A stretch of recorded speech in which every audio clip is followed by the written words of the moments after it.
Bon, allez, revenons à l'essentiel, Marc. Je rappelle que vous êtes rédacteur en chef responsable du service Éco-France au Figaro. Vous allez nous parler aujourd'hui de la future réforme de l'assurance chômage. L'actu, c'est que le gouvernement va réunir la semaine prochaine, probablement autour du Premier ministre à Matignon, l'ensemble des partenaires sociaux, c'est-à-dire les syndicats et le patronat, pour le coup d'envoi officiel des discussions de remise à plat du régime d'indemnisation des demandeurs d'emploi. Emmanuel Macron a promis pendant sa campagne de rendre l'assurance chômage universelle. Ça veut dire quoi ? Alors, universelle, ça veut dire qu'aujourd'hui, l'assurance chômage n'est ouverte qu'aux salariés, aux 17 millions de salariés. Mais les salariés, et notamment ceux qui sont licenciés. Vous êtes indépendant, vous êtes commerçant, vous êtes auto-entrepreneur, vous êtes personnel d'une plateforme type Uber ou type Deliveroo, vous n'avez pas droit à l'assurance chômage si du jour au lendemain, votre contrat s'arrête.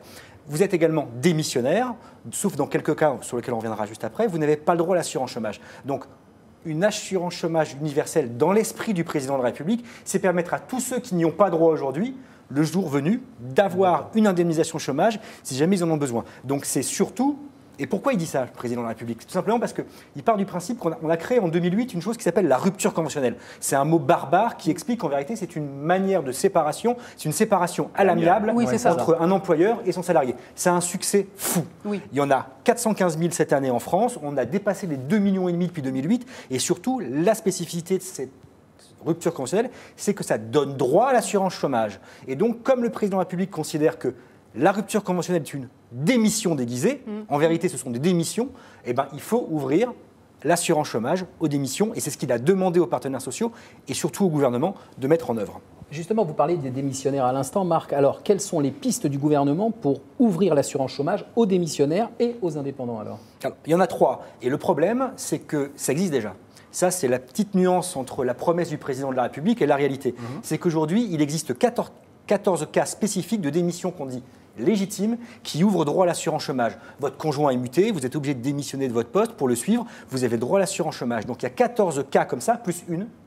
C'est que si vous êtes démissionnaire, vous avez le droit au bout de 4 mois de demander d'être affilié à l'assurance chômage, de toucher l'indemnisation via une commission qui, dans 80% des cas, vous l'accorde. Donc en vérité, on voit que le droit que veut offrir le président de la République aux démissionnaires, il existe déjà en grande largeur. Mais donc qu'est-ce qui va se passer ? En vérité, ça va être une adaptation, probablement une petite adaptation de l'existant. Là où il existe 14 cas, on va en créer un 15e, voire un 16e, uniquement pour permettre d'aller sur la crête au-dessus de ce qui existe déjà. Donc il y a cette possibilité-là. La deuxième possibilité, c'est d'offrir une assurance chômage volontaire.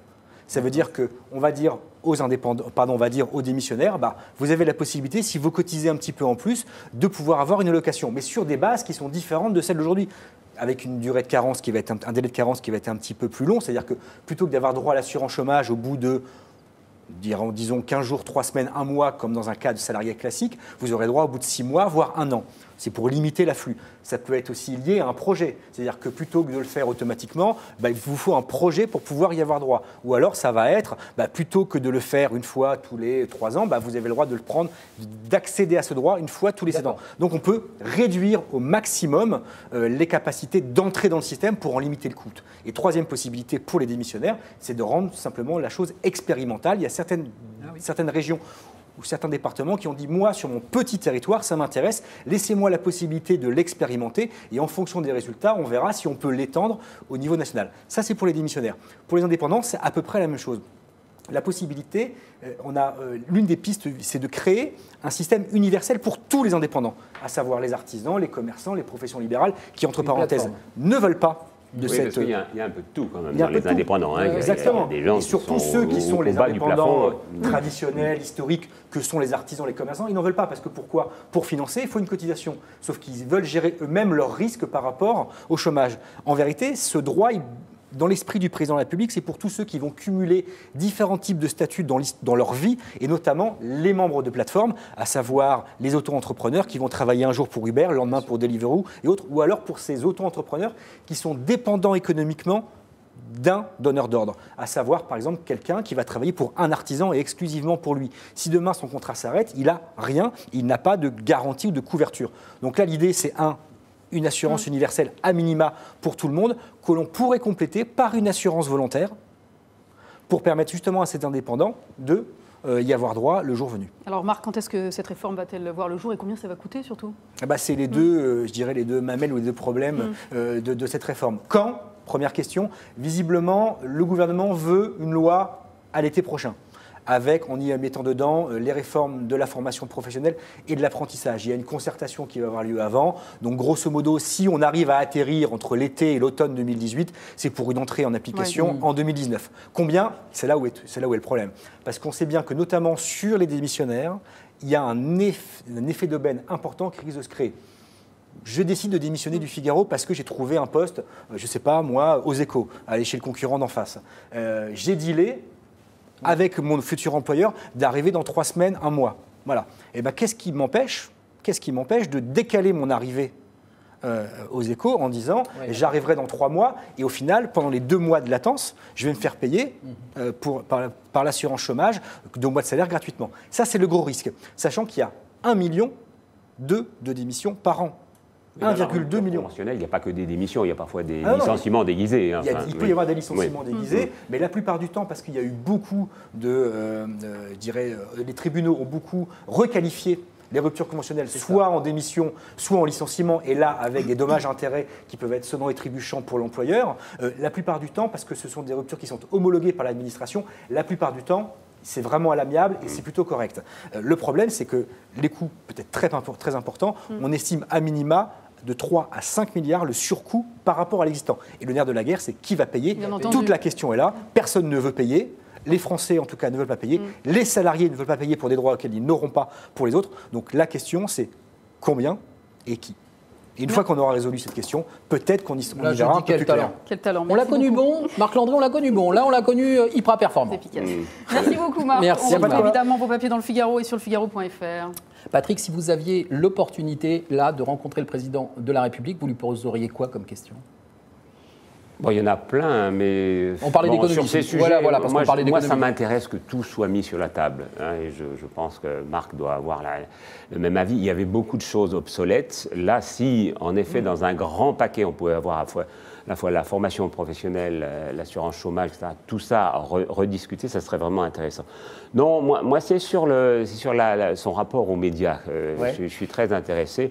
Bon, il a visiblement pris complètement le contre-pied de son prédécesseur. Comme vous le savez, à ce moment-là, l'Élysée porte ouverte, tout le monde venait, on s'installait, on interrogeait le président 50, 60 fois, on faisait des livres sur lesquels il ne touchait pas de droit d'auteur, qui en général lui retombaient dans la figure. Donc tout ça, c'était pas terrible. Là, Macron, il a fermé tout. Oui. Et je pense que de temps en temps, il faudra qu'il institue un rendez-vous d'une quelconque façon avec les Français, quand même par le biais des journalistes, parce qu'on n'a pas trouvé mieux jusqu'à présent comme intermédiaire. Et ça le mérite. En revanche, qu'on passe par l'idée de pool, ça c'est un sujet que vous avez abordé de temps en temps, et c'est vrai que c'est important que le président de la République ne soit pas accompagné de 100 caméras, de perches, etc., qui font qu'il n'a aucune espèce de contact avec la population. Donc ça me gêne moins. C'est un peu corporatiste comme revendication.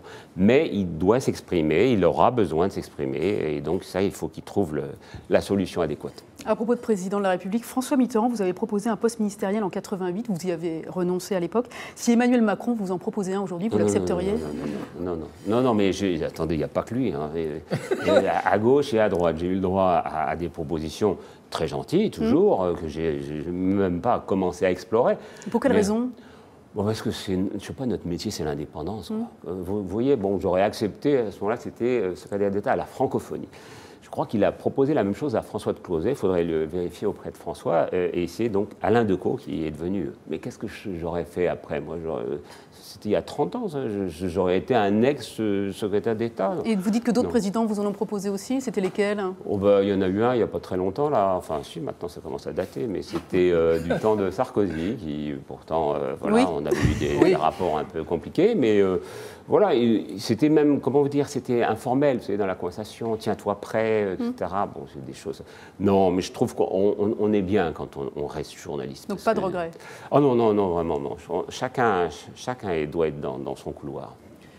Le temps file, on est à mi-parcours de l'émission, les amis. Merci Chloé pour ces explications sur l'e-sport. ES1 le 1er décembre. Marc, merci beaucoup pour toutes ces précisions. À très bientôt.